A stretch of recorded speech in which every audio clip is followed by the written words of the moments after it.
Bom, gente, boa noite. Boa noite, tudo bem com vocês? Se vocês quiserem ligar a câmera para a gente poder conversar rapidinho antes de fazer nossa conversa dos casos clínicos, né, Dani? Isso Só para a aí. gente, todo mundo.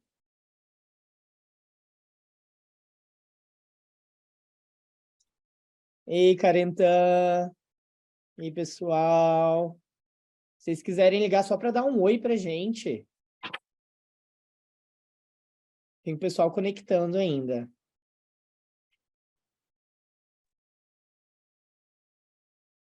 Então, o pior é que eu não sei se eu estou chamando as pessoas e é o nome certo que está embaixo da fotinho, né? Aí a gente... Bem, Dani, Deixa eu só pegar aqui a apresentação dos casos clínicos. beleza. Pegar. Deixa eu só abrir aqui.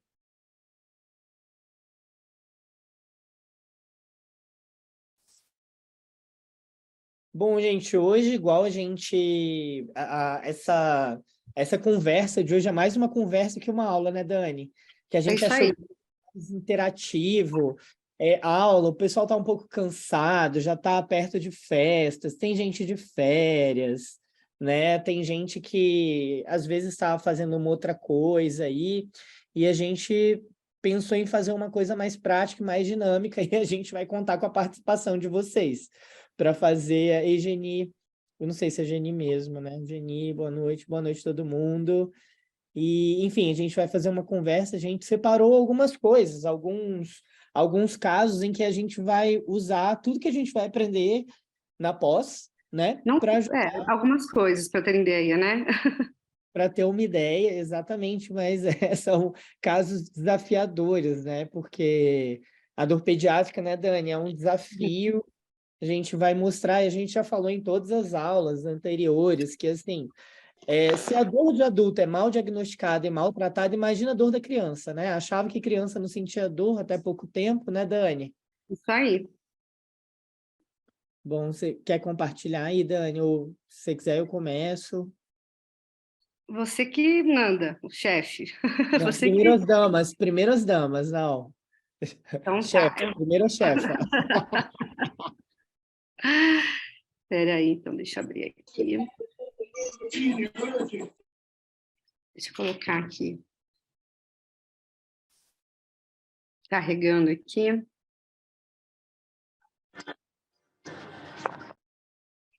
Primeiro eu tenho que colocar aqui para compartilhar, né? Deixa eu só clicar aqui, compartilhar tela. Aqui. E agora a apresentação. Beleza. Agora que vai carregar. Vamos lá, presente. Aí tá frio, Dani, em Londrina. Tá calor, muito calor.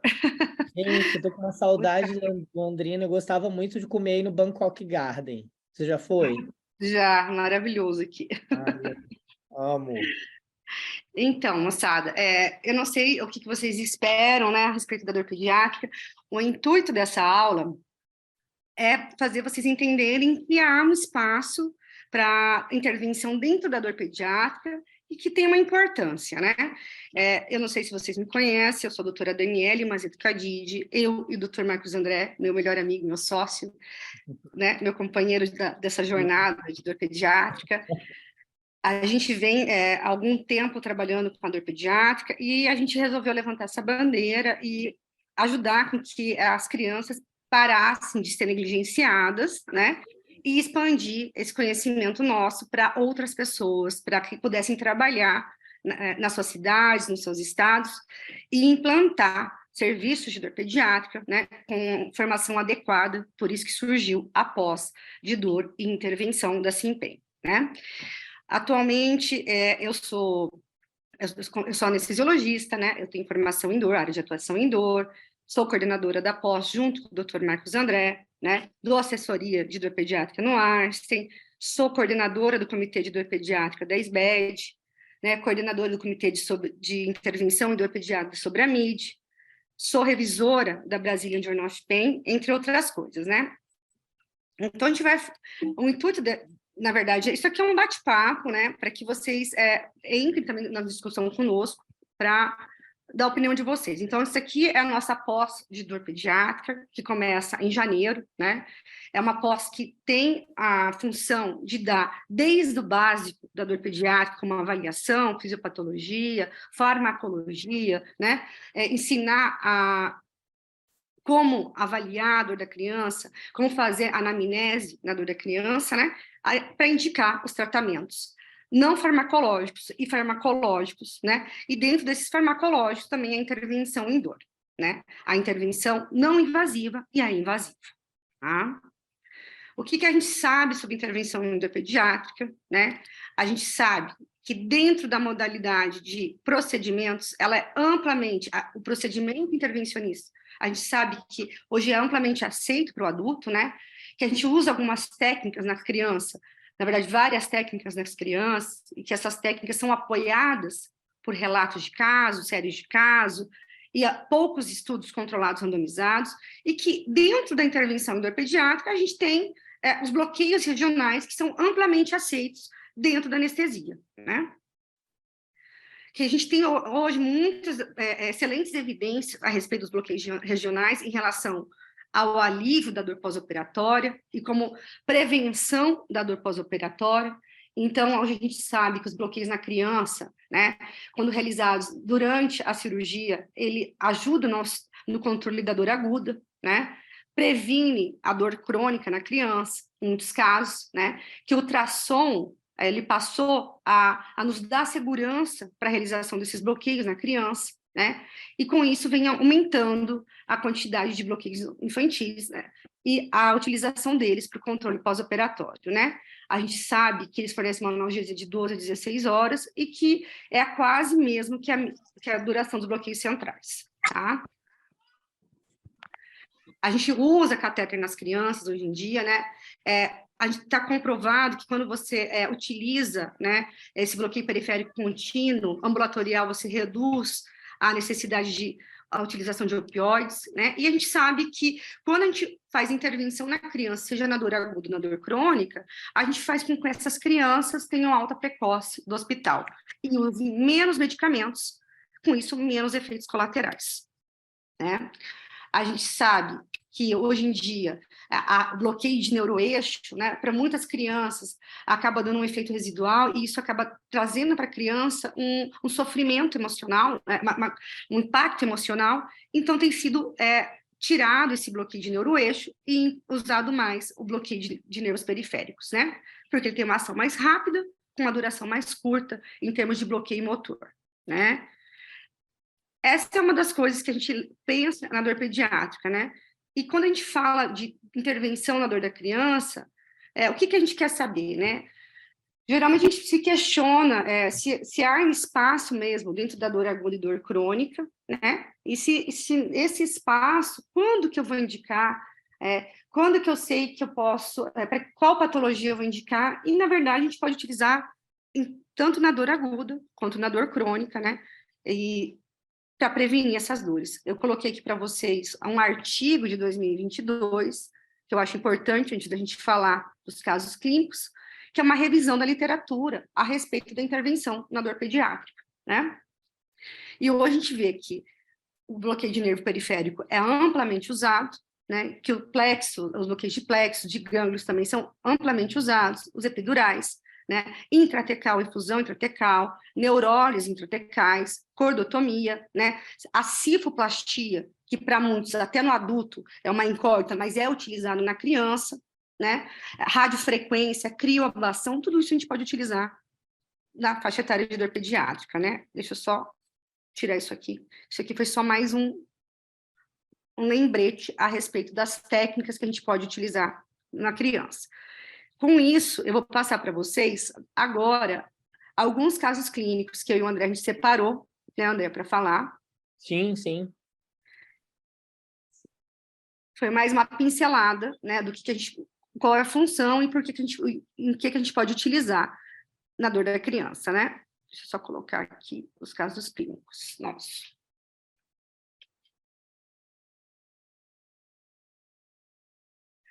Então, muitas pessoas acreditam que você só pode fazer o controle álgico da criança ou a intervenção na dor aguda.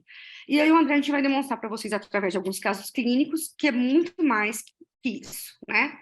Que hoje não são só pacientes oncológicos, né? Muitas pessoas têm a visão que dor na criança é dor oncológica, né? E, na verdade, não é só dor oncológica. Deixa eu só.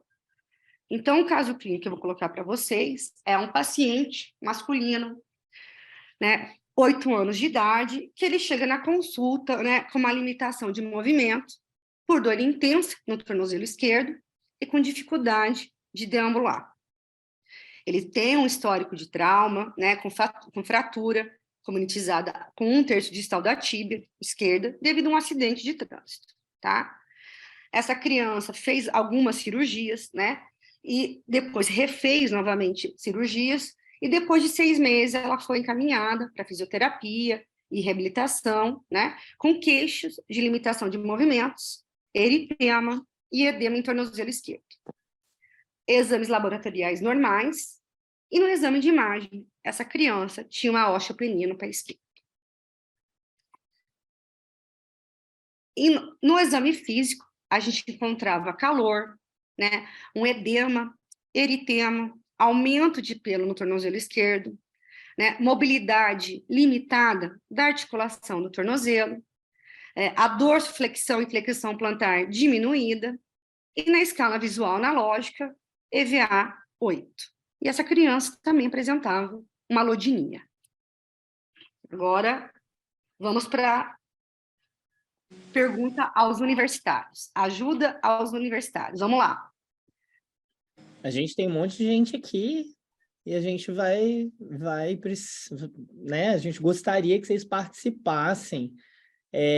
Pode ser escrevendo no chat, não tem. iPhone mandou para todos. Tá? iPhone para todos. Quem é você, iPhone? Você quer ligar a câmera ou pelo menos falar com a gente? Carentan. Beleza, Carentan, fala com a Vamos gente. lá. Liga a câmera aí, liga o áudio, fala com a gente o que você pensa. Ai, meu Deus, tô de pijama aqui. Daí, mostra só o rosto. Aceitamos somente o rosto. Ele tá me vendo? Uhum.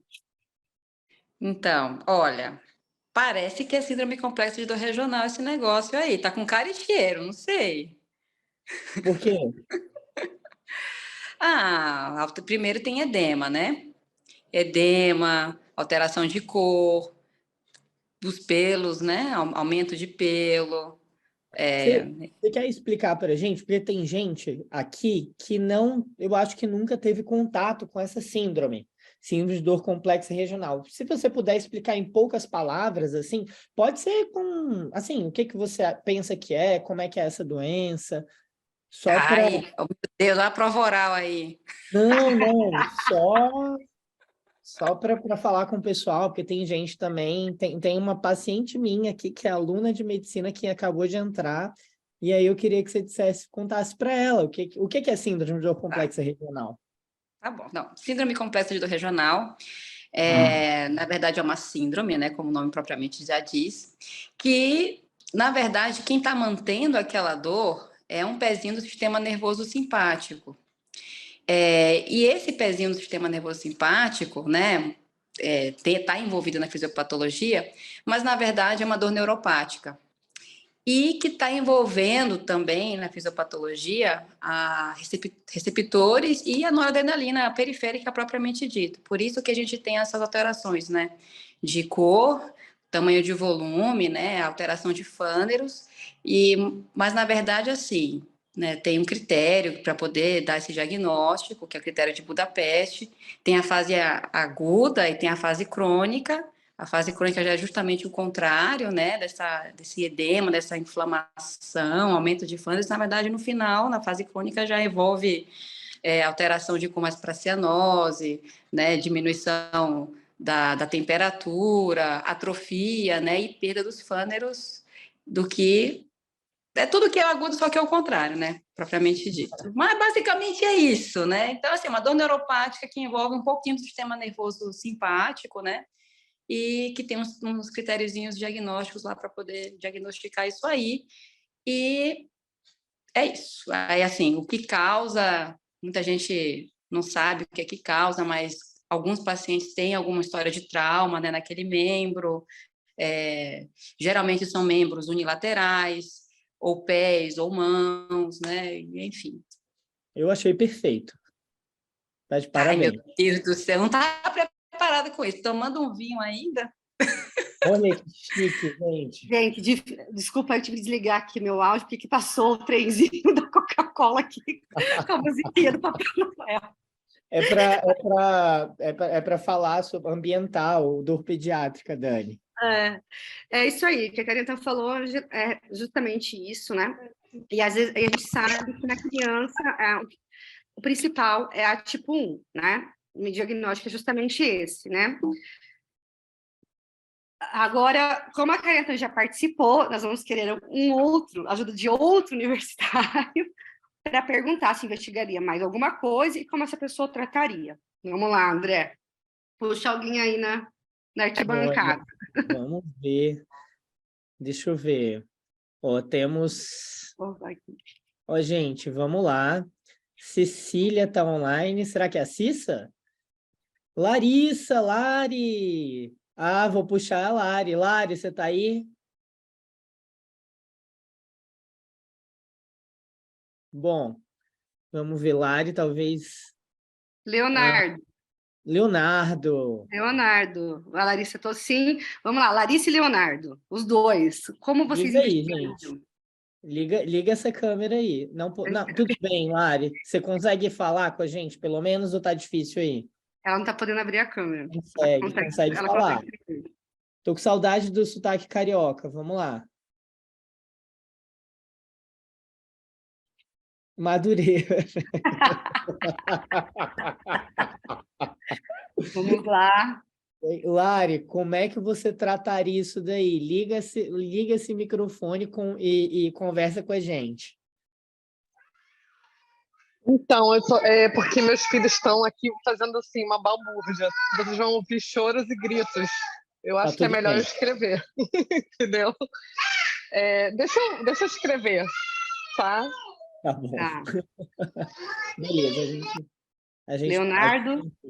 Enquanto a Larissa escreve, vamos ver o Leonardo. Leonardo, vamos lá, abre essa câmera e participe, dê a sua participação para nós. Você faria alguma investigação a mais? Como você trataria? Ó, Eu não posso falar, eu não posso dar spoiler, vocês têm que... Anne, a Lari perguntou, vocês pediriam exames de imagem? Sim. Eu achei essa pergunta muito legal. Eu pediria, e você, André? Eu também. Tá certo que para a gente fazer esse diagnóstico, o diagnóstico em si, os critérios de Budapeste, eles não precisam de exames de imagem. Entretanto, é um critério de exclusão, e você precisa excluir as outras coisas com os exames de imagem, né? Então, a gente pediria sim, né, Dani? Com certeza. Mas ela já tem um exame de imagem que mostra, né? Que eu até coloquei aqui para vocês, né? Peraí. Aqui. Deixa eu só voltar, que eu já tô... É verdade. Eu já pedi um exame de imagem, peraí. Peraí que tá passando, peraí, gente. Ó. Uma osteopenia no pé esquerdo, né?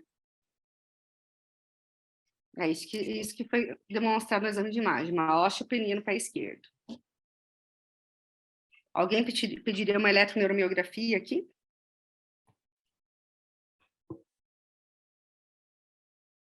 Lari, você pediria uma eletroneuro?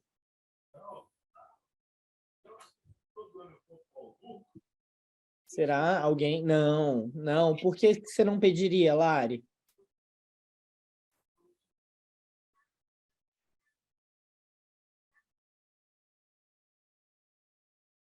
Ó, iPhone para todos. Quem é você, iPhone? iPhone? É a Carentan, né? É a Carentan, é verdade.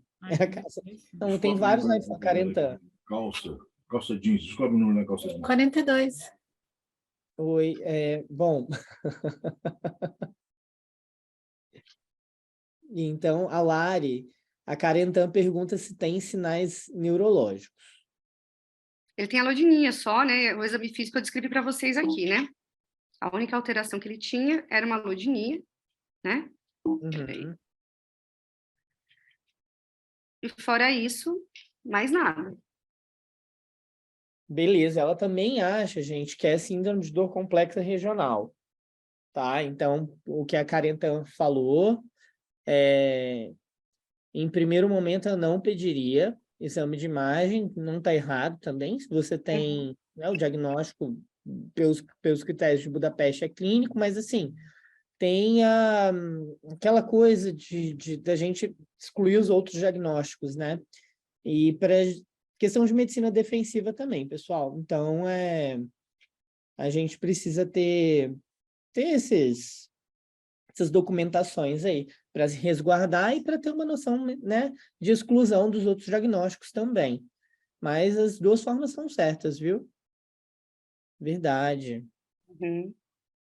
O Isso próprio aí. bloqueio, né, que se você resolve fazer, já serve também como bloqueio diagnóstico, né? Lembrando que bloqueios intervencionistas não têm a única função de tratar a dor, mas também de auxiliar no diagnóstico, né? Com certeza. Beleza. E aí, Então, como é que trataria, né? como é que vocês tratariam, gente?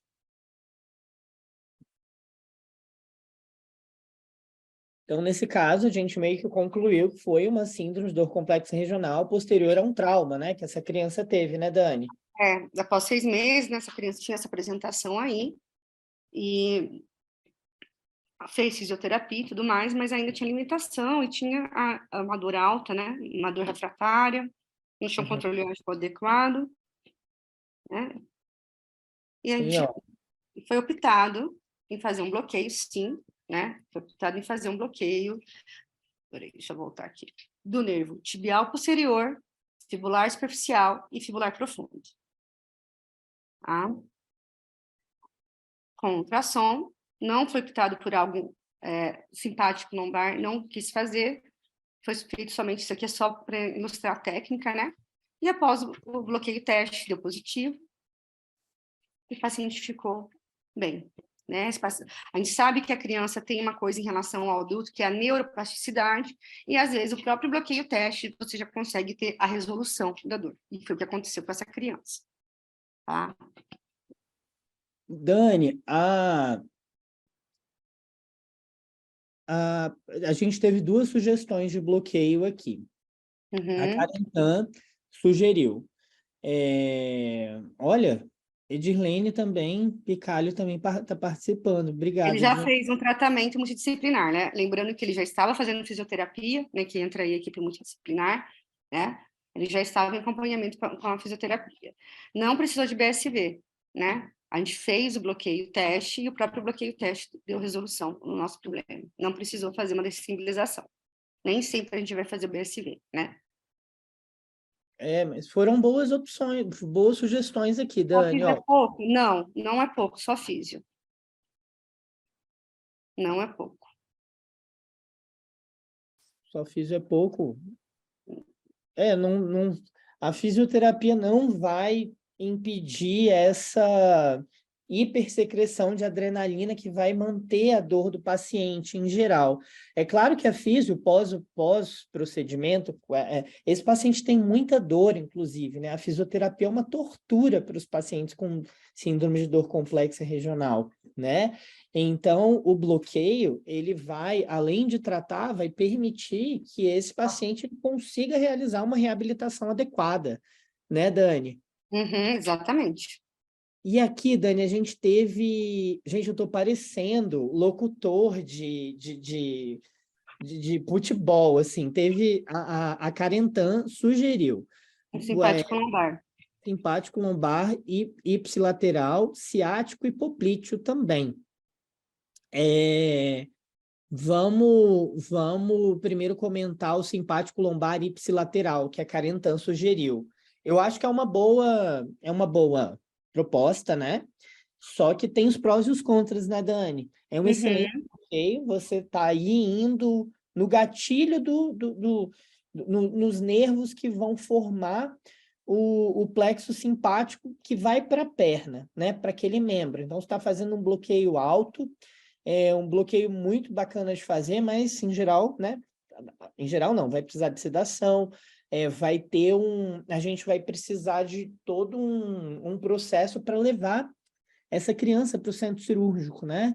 E pode ser uma coisa que a gente demore mais para conseguir autorização, se for um serviço de convênio, se for uma coisa particular, pode ser um pouco mais caro, né? Então, eu acho que o bloqueio que a Dani fez nesse paciente, um bloqueio ambulatorial, né, Dani? Muitas vezes que dá para fazer, às vezes não dá, às vezes precisa de sedação, mas é muito mais fácil de fazer. Você tem um transdutor, você vê o nervo e você pode ver também a resposta ali logo depois, né? Então, o bloqueio simpático lombar não está errado, é uma excelente opção, mas a gente tem que pesar os prós e os contras de tudo na Mais vida. simples primeiro, né? Primeiro você vai no mais simples, para depois você no mais complexo, né?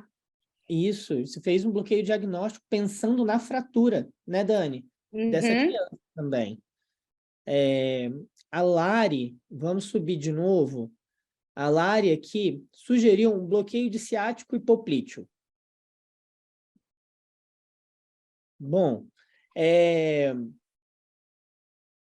acho que você cobriria, né, o membro inteiro desse paciente, mas você talvez fosse, acho que poderia funcionar, mas talvez você fosse um pouco menos específica, né? Porque você vai pegar os nervos ali antes deles dividirem, então é um bloqueio teste que não é tão específico, né? A gente não vai ser um bloqueio diagnóstico tão fidedigno. Preciso. E ele não preciso. E também a gente não está pensando tanto na fisiopatologia da dor que a Karen Tan pensou quando ela sugeriu o bloqueio simpático lombar ipsilateral.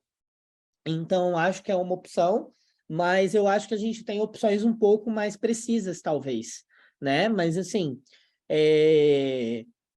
quem fizer o curso vai aprender essas técnicas, né, Dani? E a gente, né, eu tenho certeza que a Lari já sabe dessas técnicas e está aprendendo, né, bastante. E, enfim, a gente vai ter várias opções aí para dar para tratar esse paciente. Então, acho que o que a Dani fez é o que exatamente eu faria, até porque eu ligaria para ela antes para discutir o caso. Né, Dani? A gente discute os casos, a gente conversa bastante, né? Porque a gente tem horas que a gente pensa, será que estou sendo muito invasivo? Como que eu posso ser invasivo sem ser tão invasivo, né? E como é que eu posso dar uma resposta? Às vezes a gente quer muito resposta na criança, né? Não só a gente, os pais também. Quando eles chegam no teu consultório, os pais eles querem resolução. Então, de uma forma que essa criança se sinta à vontade e não fique traumatizada. Então, a gente tem que ser preciso naquilo, né? Então, a gente discute muitos casos, eu e o André, a gente conversa muito sobre isso. E tem hora que um puxa um pouquinho o outro, mas se eu fizesse isso ou aquilo, então, acho que isso que é bom. Eu falo assim, essa parceria nossa é justamente isso. Às vezes um tem uma ideia de uma coisa, outro de outra, e isso vai se complementando, né?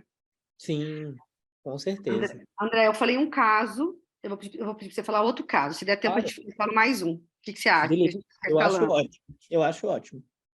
Então, agora eu vou parar de compartilhar e você entra com o seu. Beleza. Então, esses dois primeiros casos é o que a gente vai falar, vão ser de... eu também peguei um caso de dor oncológica, mas eu vou pegar um caso de dor não oncológica para vocês primeiro aqui, porque eu acho que vai ser mais legal.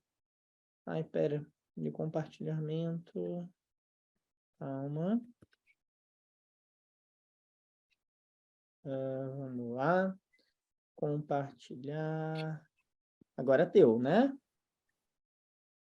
Foi. Eu. Oi, pessoal. Bom, só me apresentar um pouquinho, então, né?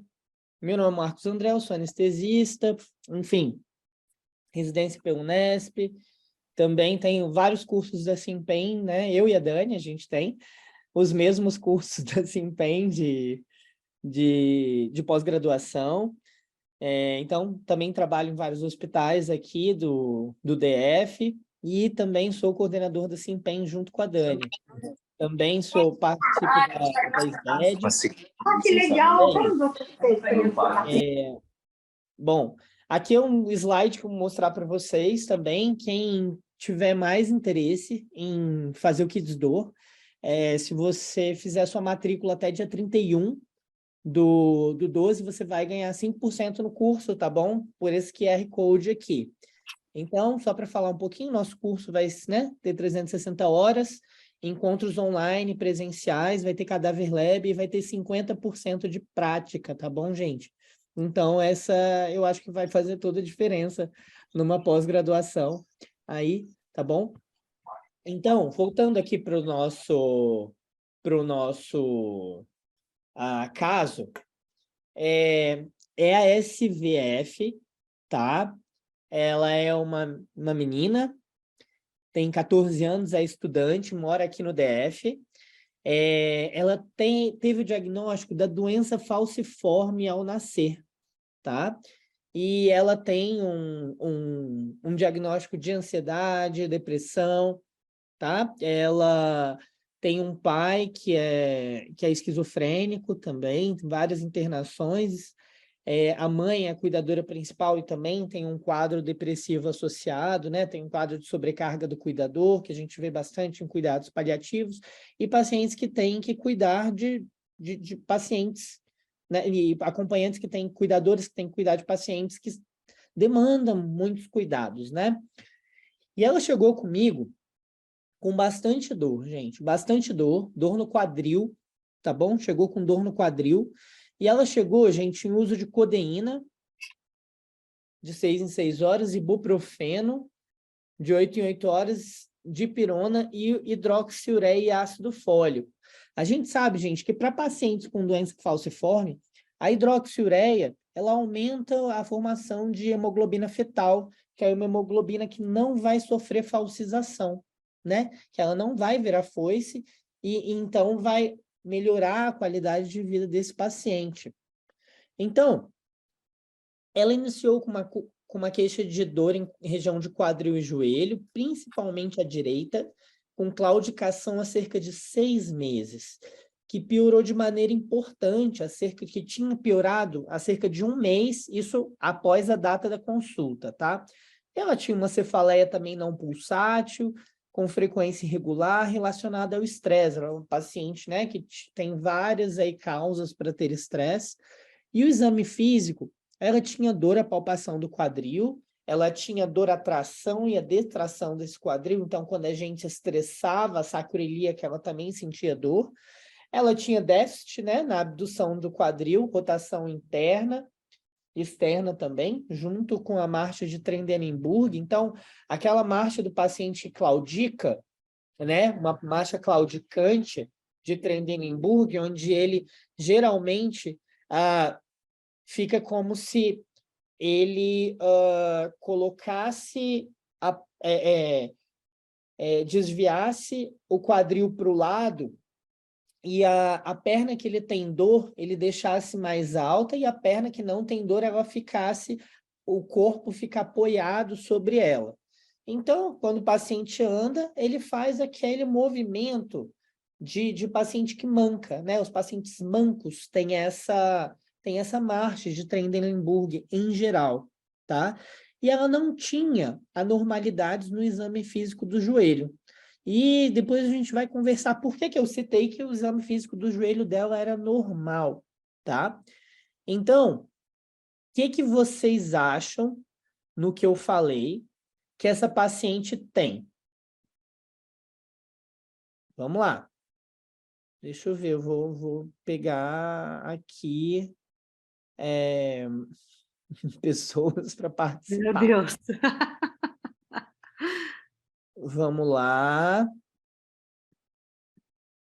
Vamos lá, Isso aí. pessoal. A gente pega os casos complicados. Vamos lá. Tem alguém no chat? Eu não consigo abrir o chat aqui. Estou aqui vendo, ó, a iPhone para todos só deu risada, meu Deus. E a Larissa, só a expressão, então. Então, o que vocês acham, gente? Isso daí, eu vou Osteonecrose de passar. cabeça de fêmur pela anemia falciforme. Então, a doença falciforme, gente, é uma coisa que quem trabalha com dor pediátrica, você vai ver. Você vai ver porque a gente Orgulho tem, dessas né, meninas. a doença falciforme, ela é muito prevalente aqui no Brasil.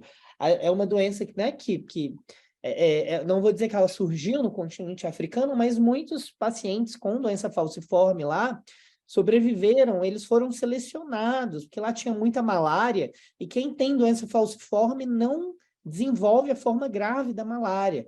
Então, pela seleção natural, os pacientes que tinham doença falciforme foram selecionados, né? Então, eles eram protegidos da malária. Então, eles acabaram pela escravização, né? Foram escravizados e trazidos para cá. E aí, enfim, hoje nossos pacientes, são descendentes, muito prevalente na nossa população. Então, quando esse paciente ele sofre algum estresse, gente, até psicológico, pode ser infecção, pode ser trauma, pode ser algum distúrbio metabólico, pode ser uma crise de asma, pode ser qualquer coisa, ele vai ter uma liberação de substâncias diversas que vai fazer com que essas hemácias elas sofram a falcização, elas viram foice, então elas vão entupir os vasos, causando o que a gente chama de crises vasoclusivas.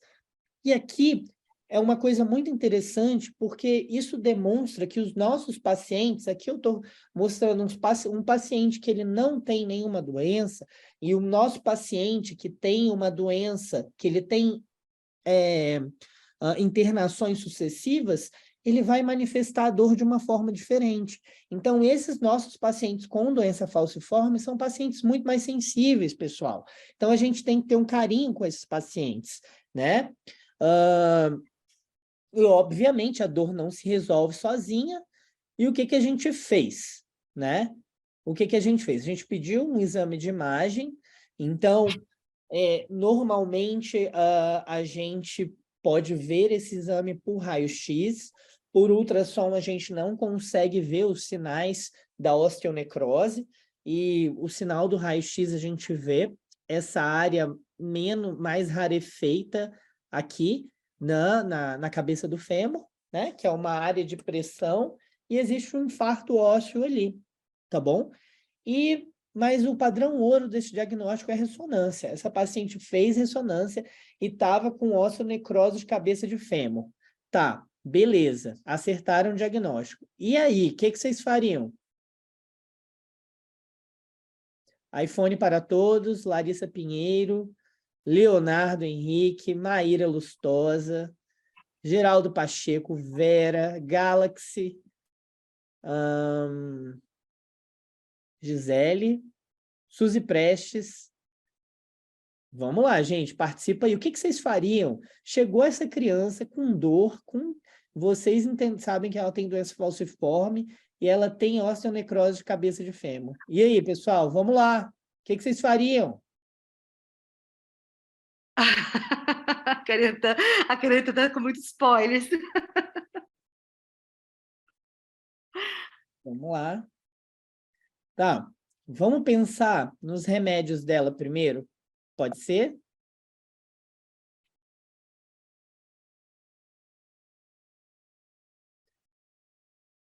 Vocês acham que para quem tem dor crônica, se vocês acham que essas medicações, elas estão adequadas? Vamos lá, gente.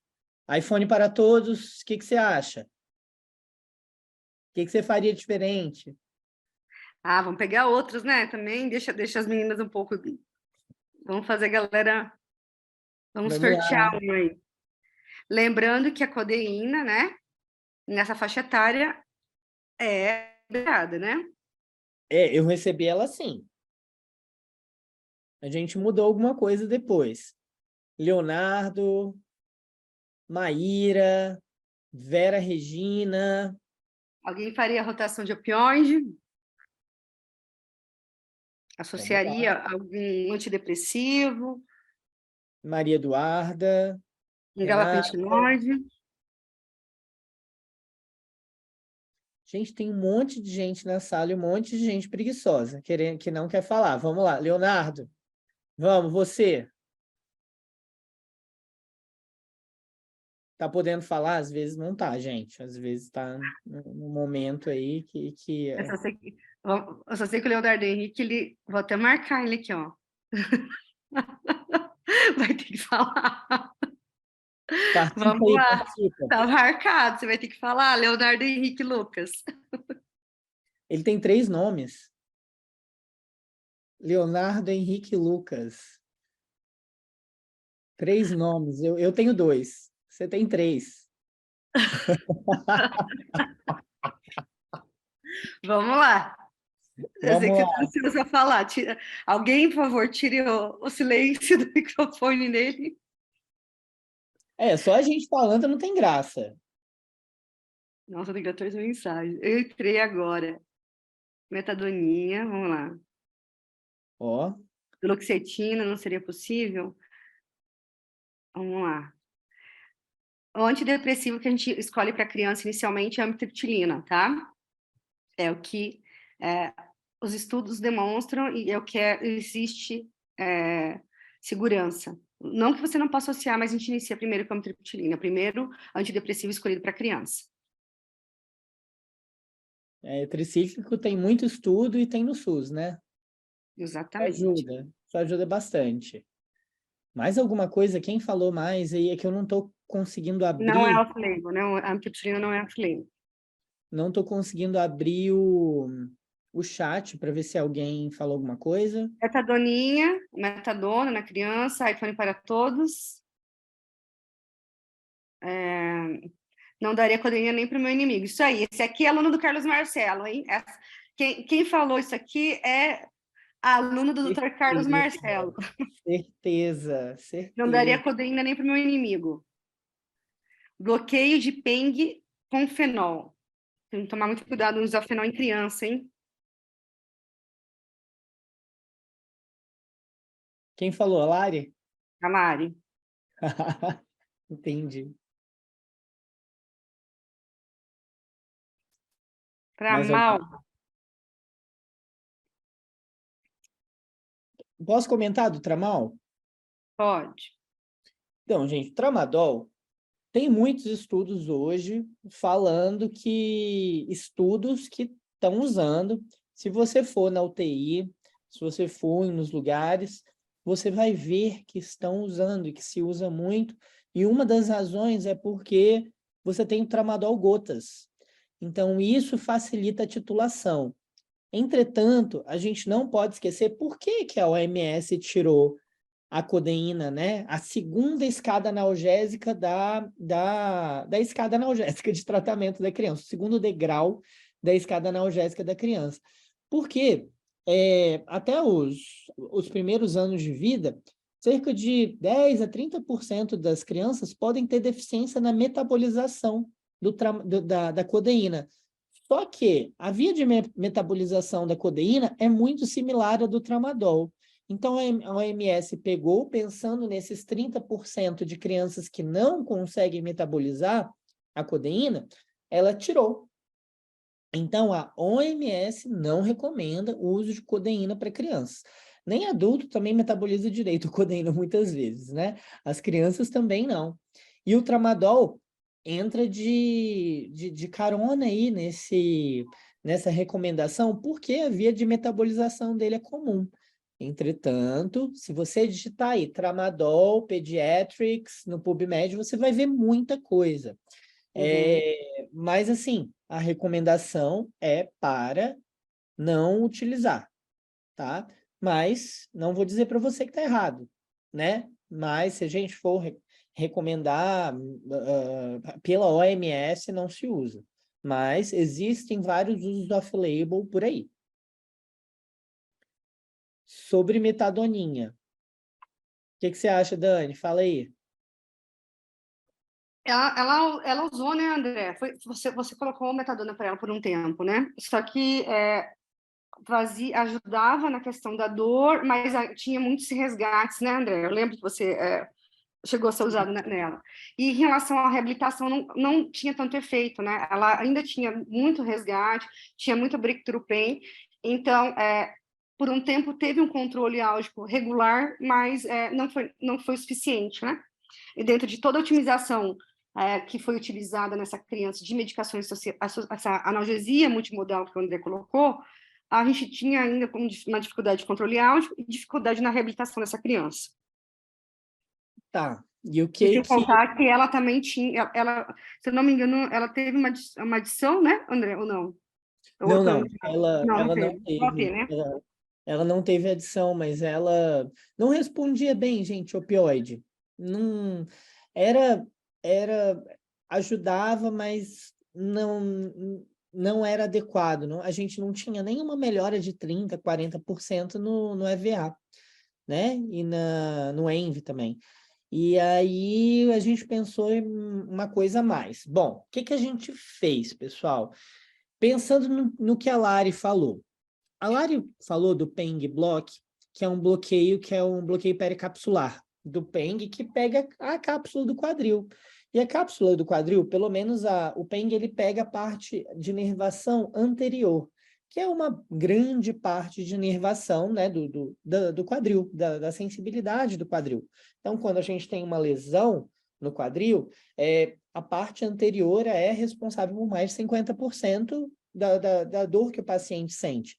Então, o PENG, ele vai ser muito efetivo, porque você vai pegar muitas fibras pericapsulares, que vão inervar a cápsula que está doendo ali.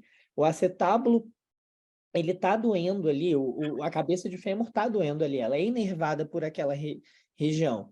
Então, eu acho que o PENG é fantástico. Assim, a ideia do PENG, a ideia do fenol também, só que nessa paciente a gente conseguiu a liberação do plano para fazer uma denervação de quadril por radiofrequência, que provavelmente foi a primeira denervação de quadril por radiofrequência em criança do mundo, que eu e a doutora Daniele Mazeto Cadide fizemos, né? E a gente fez uma radiofrequência ablativa com ela, e ela melhorou a dor por muito tempo, muitos anos, tá? Voltou a doer um pouco agora, mas está bem melhor do que antes e hoje ela não usa opioides, né? A gente conseguiu, logo depois mais ou menos um mês depois que a gente fez o procedimento, a gente conseguiu tirar os opioides dela e isso é uma coisa que a gente até teve uma aula com o Dr. Irfan, Dr. Irfan Suleiman, esqueci de onde ele é, do John Hopkins. John Hopkins, que eles têm lá Narcotics Zero. Então, gente... É tendência mundial.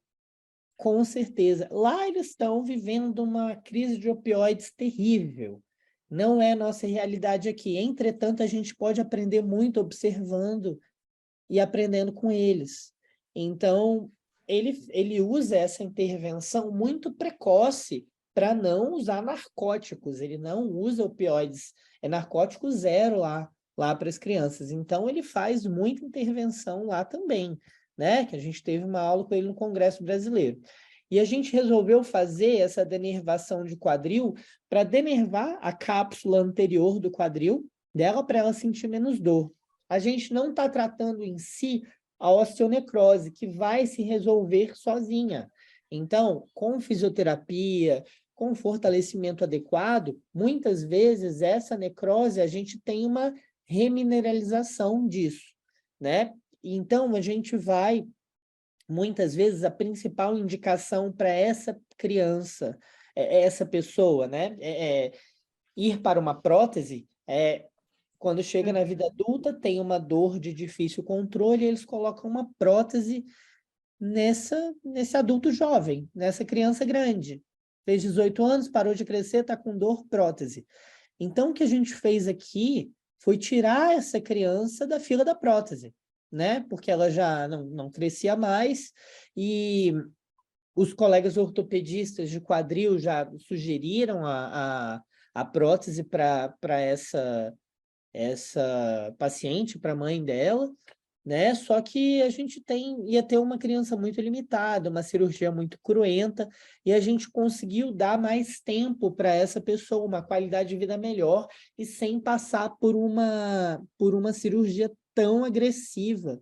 A gente conseguiu mais de 1 ano sem dor. Essa paciente sem dor com as outras medicações. Ela ainda usava doses baixas de amitriptilina, de gabapentina, tá? Principalmente essas medicações que se pegam no SUS, né? Então, eu sempre, muitas vezes, né, tento trabalhar de acordo com a realidade do paciente, com o que ele pega no SUS, e a gente conseguia isso. E mesmo ela tendo plano de saúde, enfim, era melhor para ela usar gabapentina e amitriptilina. E, enfim, a gente conseguiu ajudar bastante essa paciente. Hoje ela ainda acompanha comigo, zero narcóticos, e já pediu uma nova denervação de quadril porque voltou a doer. Mas isso tem mais de 2 anos, né, Dani, que a gente fez Sim, esse procedimento. com certeza. Foi quando a gente estava fazendo o curso do Thiago, lembra? De neuromodulação? Foi Sim, 2020. 2020, exatamente. Falando um pouco do fenol. Fala aí, Dani, por que cuidado do fenol? O que você acha? Pode falar. Aí você me deixa numa saia justa, né? A gente tem que tomar cuidado com o fenol, devido à questão justamente da criança, da neuroplasticidade dessa criança, né? De escorrer esse fenol também para um local errado, né? Da quantidade que vai ser utilizada, dessas fibras. A gente não quer destruir totalmente essas fibras. Quando a gente faz a ablação, você está destruindo a bainha de mielina para, no futuro, ter uma reconstrução. Então, a gente tem que tomar muito cuidado com o fenol, porque às vezes você não consegue só denervar a parte sensitiva, mas pega a motora também. Então, naquela região, devido ao crescimento da criança, devido a todo o histórico, a gente ficou com receio de usar o fenol nessa criança. Sim. Fala. Não, e Complementa aí, André, também. eu uso muito fenol, mas não é porque eu sou muito fã do fenol. É pela situação econômica do nosso país. O hospital que eu trabalho e os planos de saúde dificilmente vão liberar uma agulha de radiofrequência. E o fenol é isso, a gente é imprevisível para onde ele vai. Isso é um problema com crianças, com adultos. O fenol ele faz uma destruição muito mais, aliás, muito menos precisa exatamente, porque com uma agulha de radiofrequência é como se a gente conseguisse também fazer o estímulo sensitivo e motor dali. Então você sabe que você está queimando uma área que é responsável pela sensibilidade e está deixando a parte motora preservada. Muitas vezes, quando você está fazendo o fenol, existe um risco real, você não é imprevisível para onde esse fenol vai. É claro que no caso do PENG, existem alguns pontos específicos que vão minimizar isso, mas o risco existe sempre. Da pele também, né? Oi? Da pele também, lesão na pele também.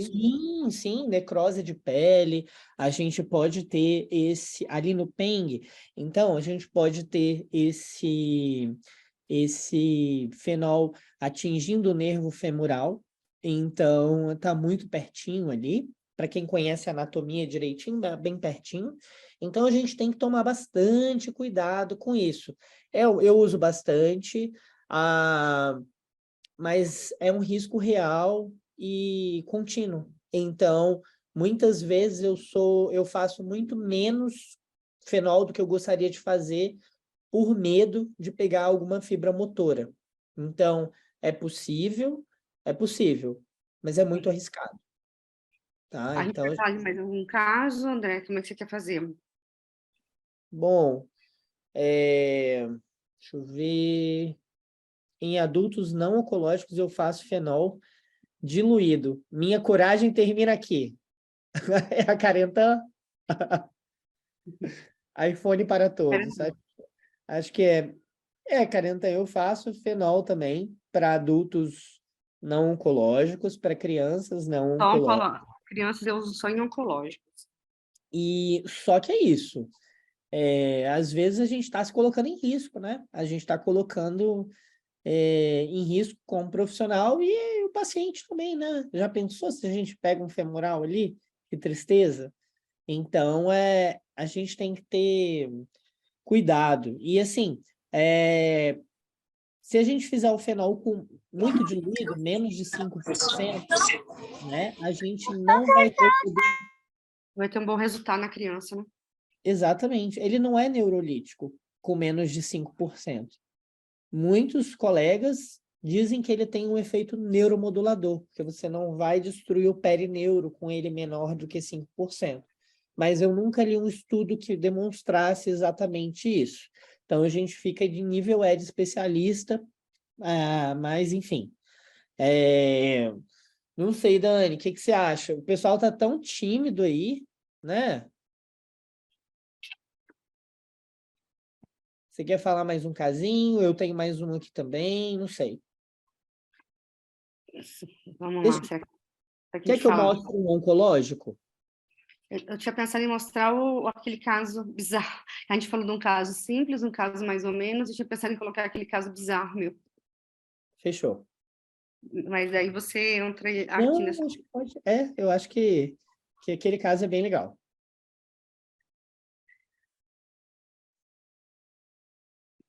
Será que dá tempo de discutir esse caso? Eu acho que dá. Acho que a gente tem alguns minutinhos ainda. Tá. Esse é um caso, a Carenta não pode participar, porque ela esteve presente na realização dele. Ela está proibida de falar. Então, vamos lá. Esse aqui é um caso de uma criança de 7 anos com síndrome de Klippel-Trenaunay, tá? Com 29 quilos, que chegou no consultório, encaminhada pela equipe da vascular, após tratamento conservador com pediatra, tá? Na cidade de origem. Ele chegou usando sertralina, né? Ele tinha uma dor lombosacra na região regional, né? Tinha uma dor EVN 8, mínima e máxima de 10, não tinha alívio, era pior à noite essa dor, né? Impossibilitava ele de dormir, né? Durante o dia ela era uma dor contínua, né? De latejante, de queimação. Além dessa dor lombar, essa criança também tinha uma dor biomecânica no quadril esquerdo, né? Ele tinha uma síndrome regional complexa no membro inferior esquerdo associado, que fez uma degeneração na cabeça do fêmur dele também, né? Ele tinha limitações de movimento, dificuldade para andar. Essa criança chegou com esses sintomas, né? Foi utilizado medicações para ele, não está passando, né?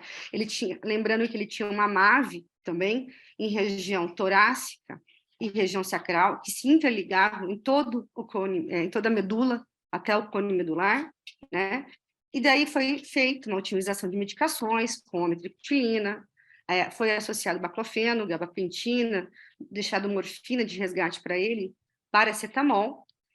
Mesmo após a otimização de medicações, né, foi optado... deixa eu só voltar aqui. Isso aqui é a alteração, como funciona essa MAVE dele, né, na medula, tá? Ela envolve toda a medula, ela sai do tórax, envolve toda a medula dessa criança, até a região sacral, tá?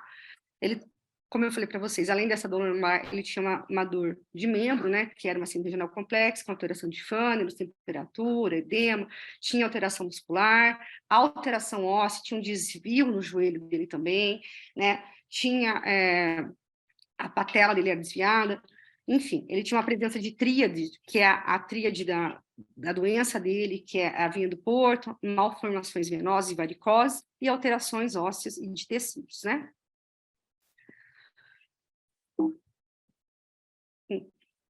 Essa aqui é o laudo da ressonância de bacia dessa criança, tá? Que mostra também alteração da cabeça de fêmur, tá? Então, assim, é uma criança que tinha 2 tipos de dores, né? Mas, em principal, antes da gente saber sobre a dor dessa criança, que a gente já tinha otimizado, a gente precisava entender o que é essa síndrome, né? O que essa síndrome poderia fazer nessa criança e o que ela significa, né? É uma síndrome extremamente rara, tá? É uma síndrome que ela é caracterizada pela simetria de membros, tá? Com essas alterações ósseas e alterações de pele, tá? Com alterações capilares, essas malformações que são os vinhos do Porto, essas varicoses, né? Geralmente essa criança tem um membro menor em relação ao outro, né? Um mais edemaciado. E a questão dessa síndrome, que é uma síndrome que você não pode usar anti-inflamatório, tá? Ela tem várias complicações. A criança que tem essa síndrome, ela pode ter celulites recorrentes, tá? Ela pode ter eventos hemorrágicos, né? A dor crônica e também pode ter eventos tromboembólicos, né? Então, a gente tem que pensar em tudo isso em relação a essa criança.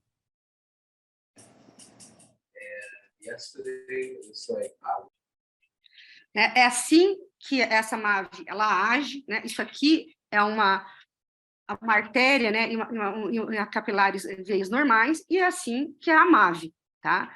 É um emaranhado, né? Essa via do Portugal eu falei para vocês, né? Essa tríade que a gente já falou que ele tinha, né? E essa síndrome diagnóstico é extremamente clínico, né? É uma síndrome que não tem cura, tá? E a gente apenas trata o sintoma, né? A vascular já tinha embolizado essa criança, pensando que a dor dela era uma dor de origem isquêmica, né? Mas ainda a dor permanecia, tá? É uma síndrome ainda que é muito mais rara na população pediátrica, tá?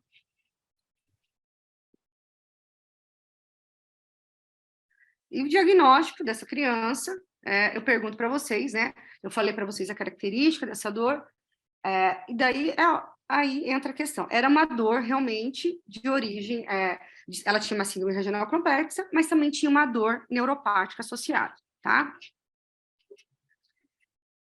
E daí? Aí eu já dei a diagnóstico para vocês, né? A gente já otimizou a medicação, já fez o que era possível de medicamentos, já está na dose máxima para essa criança de medicações, e a gente não consegue ter um controle adequado. Essa criança não consegue fazer fisioterapia, tá? É uma criança que já está sendo acompanhada pelo psicólogo e psiquiatra, tá? Mas ela não tem, a gente não consegue ter um controle álgico. Aí a minha pergunta para vocês, como que a gente pode mudar o controle álgico dessa criança? O que pode ser feito? O que vocês fariam? Difícil, né? Isso é bem difícil.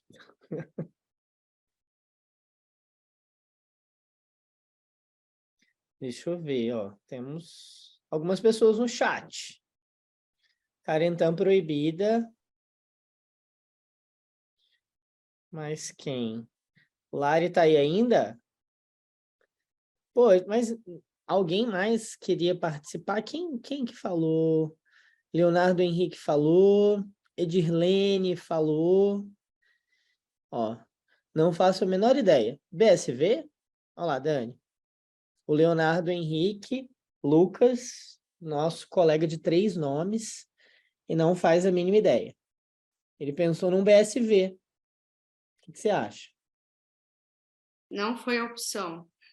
Essa criança, ela morava em Minas e foi optado por algo mais agressivo perante o caso, lembrando que é uma síndrome que pode vir a qualquer hora, vir se romper, né? Bom. Então, a gente tinha que ser extremamente efetivo na tentativa. E uma criança que já estava cansada de internações e de tratamentos também, né? Já tinha feito várias embolizações. Edirlene Bicalho perguntou: pode usar TENS ou ultrassom na físio, pelo menos? Se ele tem alguma contraindicação para essas técnicas de analgesia da físio? A TENS não, e qual foi a outra coisa que ela colocou? Ultrassom. A princípio, não tinha, na literatura não tem nada que proíba. Proíba, né? E Larissa Pinheiro, eu ligava para pedir ajuda para vocês. E a gente pede ajuda para quem? É verdade. De nada, Edirlene. Obrigado a você por participar. Larissa pedir ajuda. Leonardo Henrique Lucas não faz a menor ideia. E BSV, ele pensou. PSV é uma opção para desestabilização central? Sim. Mas como que ele poderia ajudar na parte, eu falo, de reabilitação? Lembrando, né, que essa criança tem essa alteração aí, que a gente já falou tudo. Como que ajudaria essa criança a voltar a dormir? Porque lembrando que, além de tudo isso, eu não sei se vocês viram a imagem, essa criança, na pele dele, né, eu não sei se vocês viram aqui, deixa eu voltar aqui. Essa criança,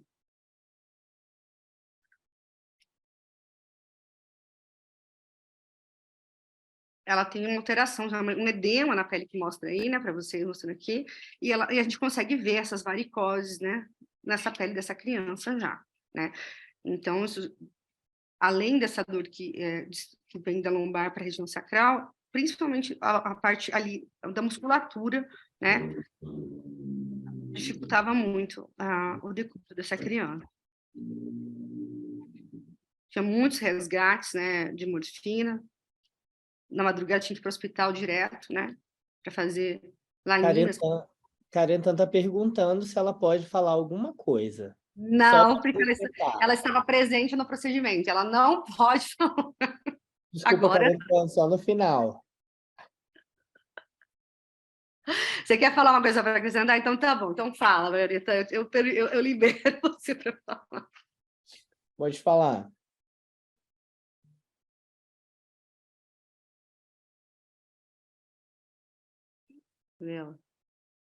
Margarita?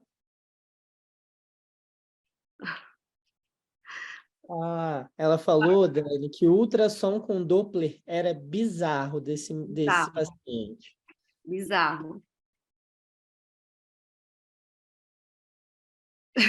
Tinha vaso tudo quanto é canto. Tinha mesmo. Tinha vaso tudo quanto é canto.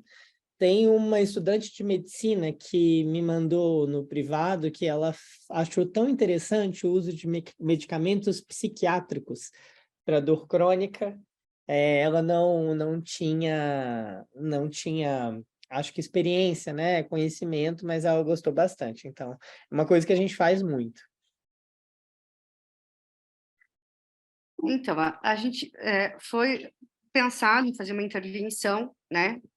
E daí, para fazer, porque pensando no procedimento com intervenção, né? Um bloqueio.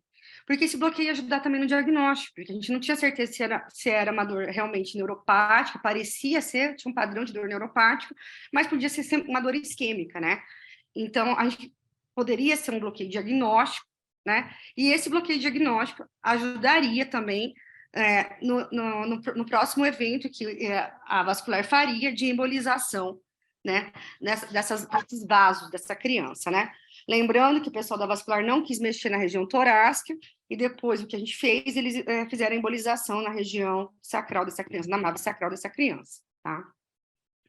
Uhum. Até o Leonardo tinha perguntado, e poderia embolizar? Então a Dani acabou de responder. Já tinha sido feito algumas embolizações que não tinham surtido efeito, né? Devido à dificuldade dessa criança, do posicionamento dessa criança, mesmo sedada, eles tinham dificuldade eles não tinham segurança para fazer o procedimento, eles tinham receio também, né? Eles fizeram alguma embolização para diminuir os vasos, né? Mas ainda existiam muitos resquícios e eles queriam que a gente fizesse controle álgico para depois eles fazerem uma nova embolização, tá? Então, pensando na intervenção, a gente precisava de segurança, né? A gente precisava de uma segurança a respeito desse bloqueio. Pensando que esses montes de varicoses não estavam somente no canal medular, mas estavam na musculatura dessa criança também, né? E na pele também. Então, a gente precisava de um caminho seguro e utilizar um equipamento que auxiliasse nessa segurança, que você tivesse uma visão não só de 90 graus, um corte, como é o ultrassom, mas algo que fosse de 360 graus, que você conseguisse ver tudo que tivesse em volta da estrutura anatômica. Pensando nisso, foi estudado uma técnica para fazer esse bloqueio e a gente chegou no Evo 37 Cystoscope, que é um endoscópio, tá? tem você tem uma cânula acoplada ao endoscópio, esse é o Seven Stethoscope, tá? E junto com ele um ultrassom. Então você tem uma visão de 360 graus, você vai adentrando com essa cânula, né? Com essa endoscopia na ponta, e você vai vendo tudo que tem em volta. E com isso você vai abrindo caminho para o seu bloqueio. Então foi utilizado esse material para fazer esse bloqueio, tá? E daí, que tipo de procedimento? Pensando em toda a dor, pensando em todas as características sindrômicas dessa criança, foi pensado em quadrado lombar, hidrodissecar a musculatura, chegar no eretor da espinha e daí fazer um plexo lombosacro nessa criança, né? Com isso, você cercaria o frango, como a gente diz, a gente brinca, né? Cercaria toda a dor dessa criança, né? E foi o que foi feito, né? A gente utilizou, essa aqui é uma técnica, né, de eretor da espinha, foi feito o eretor da espinha, a gente utilizou o quadrado lombar, abordagem posterior, tá? E foi feito o bloqueio de plexo lombosacro com a técnica de Shamrock, tá? Foi isso que foi a opção dessa criança, né? Esse é durante o procedimento, tá? Nós fazendo o procedimento. Essa é a MAVE da região lombosacra dessa criança. Nossa. É Jesus. isso, tá? É isso que a gente visualizava, tá? A gente fazendo, né, esse procedimento, e daí essa criança foi feita sob anestesia geral, a gente fez um bloqueio, uma solução de lidocaína, clonidina e dexametasona, logo depois do bloqueio, essa criança ficou com zero dor, posteriormente, a gente fez uma radiofrequência nessa criança, pulsada, pensando em neuromodulação e redução da inflamação dessa criança, né? Foi feito 2 ciclos dessa criança, né, de 42 graus, 120 segundos, a criança está sem dor, foi retirada todas as medicações dessa criança, ela está reabilitando, voltou a ir para a escola, não está mais tendo alteração de sono, está dormindo, está sem dor, não tem resgate, enfim.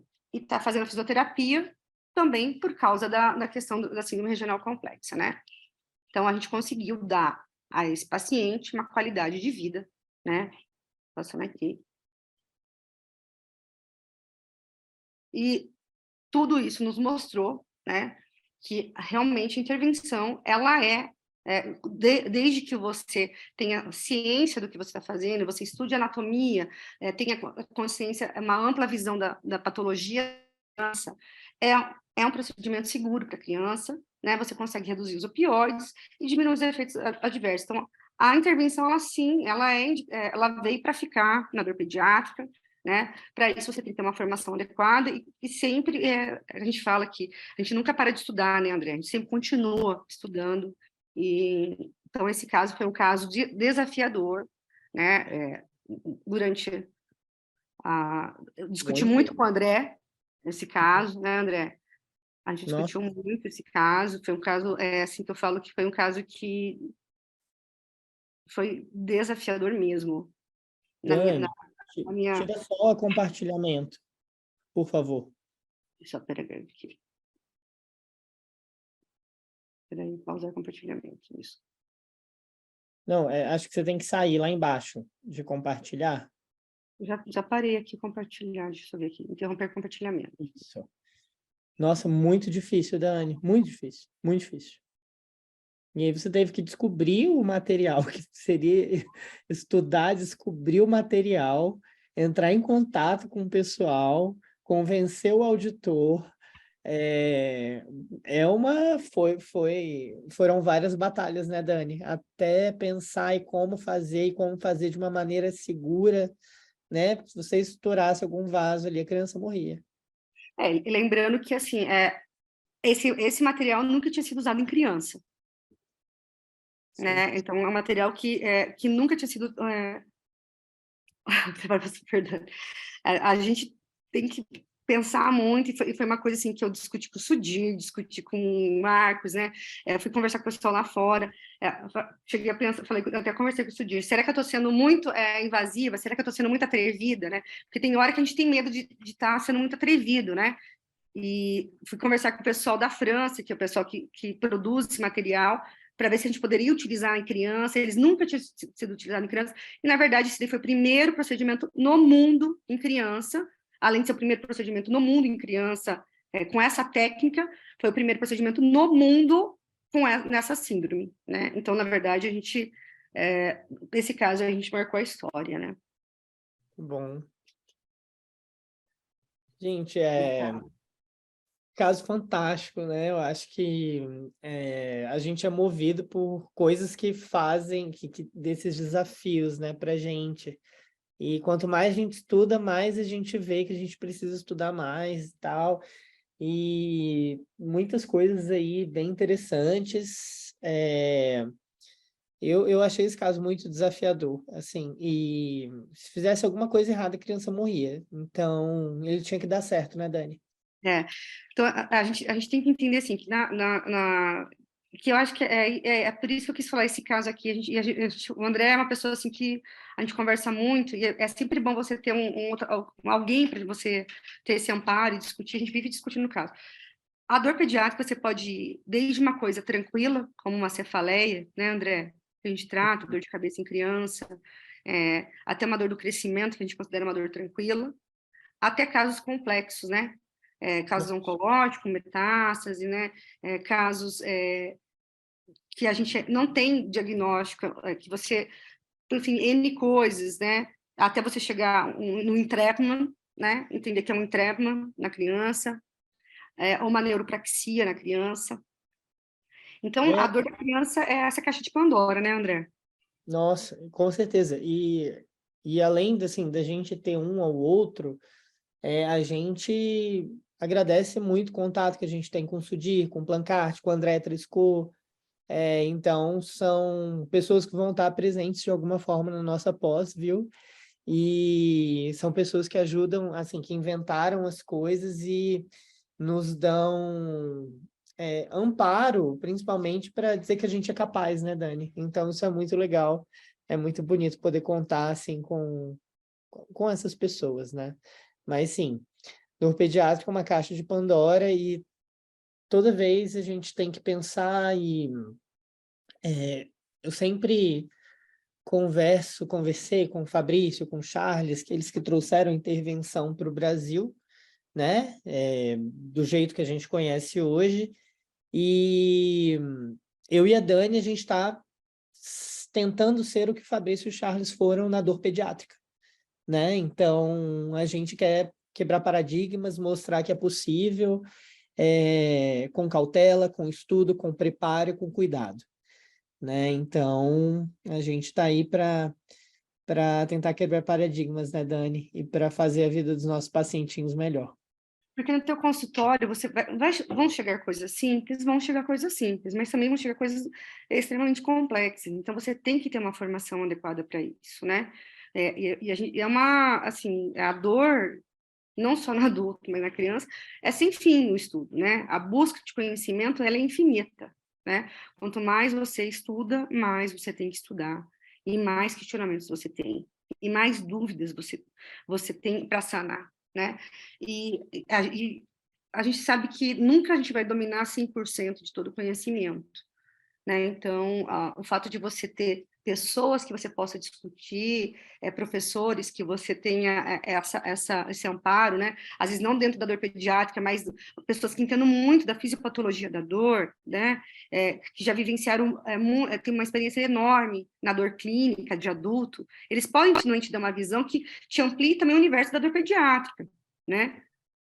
Mas lembrando que também a criança não é um mini adulto, né? Que é uma outra questão que muitas vezes muitas pessoas acabam achando que é e na verdade não é, né? Então a gente quis dar, não vamos se aprofundar, né, muito, né, André, senão também a gente quis dar um gostinho para vocês de como você pode ter uma coisa simples até uma coisa extremamente desafiadora dentro da dor pediátrica, né? Igual também esse quadro de anemia falciforme, que é um quadro extremamente social, que o André colocou, né?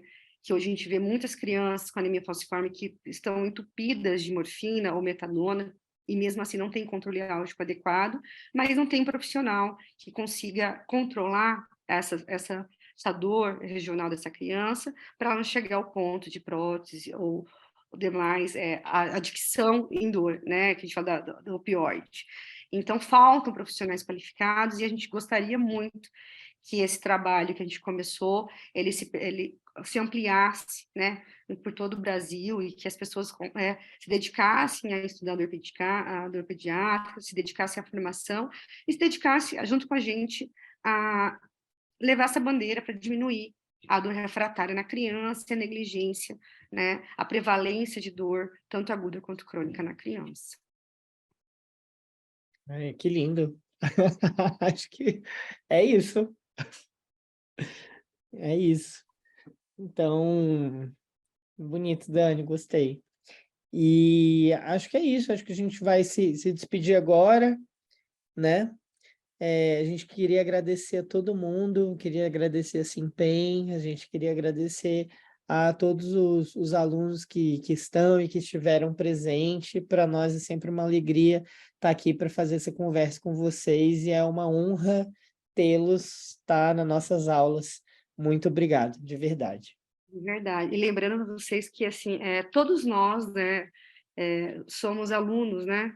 Eu e o André, a gente é muito grato aos nossos professores, a todas as pessoas que fizeram nossa formação, e por isso que a gente também está sempre à disposição para o que vocês precisarem, para conversar, tirar dúvidas e precisar de apoio, seja presencial ou só em termos né, de emoção, né, André? A gente dá aquela força, né, em termos de pensamento, porque ninguém não trabalha sozinho, né?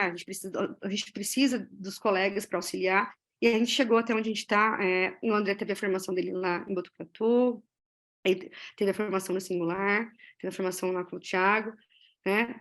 Eu também sou muito grata à doutora Gabriela, à Laurete, sou muito grata ao Fabrício, ao Charles, ao Renato, ao Lúcio, ao Carlos Marcelo. A gente não estaria onde nós estamos se não fossem esses professores, né? Se essas pessoas não tivessem adentrado o nosso caminho, o André Mansano também, né? Que fez parte da nossa formação, né, André? Nós somos muito gratos a todas essas pessoas que passaram pelo nosso caminho, né? E a Simpem, com certeza, a gente fica muito feliz de poder estar oferecendo isso para vocês através da Simpem, que foi onde a gente começou a nossa base, né? E quando você trabalha aqui, com certeza, Edilene, você consegue ter um efeito melhor, né? E todo mundo ganha, né? A criança, a família, os profissionais, todo mundo ganha. E é isso. A gente deseja Feliz Natal para vocês, um Feliz Ano Novo, né? Espero encontrar vocês futuramente na nossa pós, nos congressos, né, onde tem a parte de dor pediátrica, e nós estamos aí à disposição, né, André? É isso aí. Isso aí. Feliz Natal, Feliz Ano Novo. Muito obrigado, gente. Um beijo. A gente se vê em breve. Tá bom? Beijão para todos. Boa noite. Boa noite. Tchau, tchau.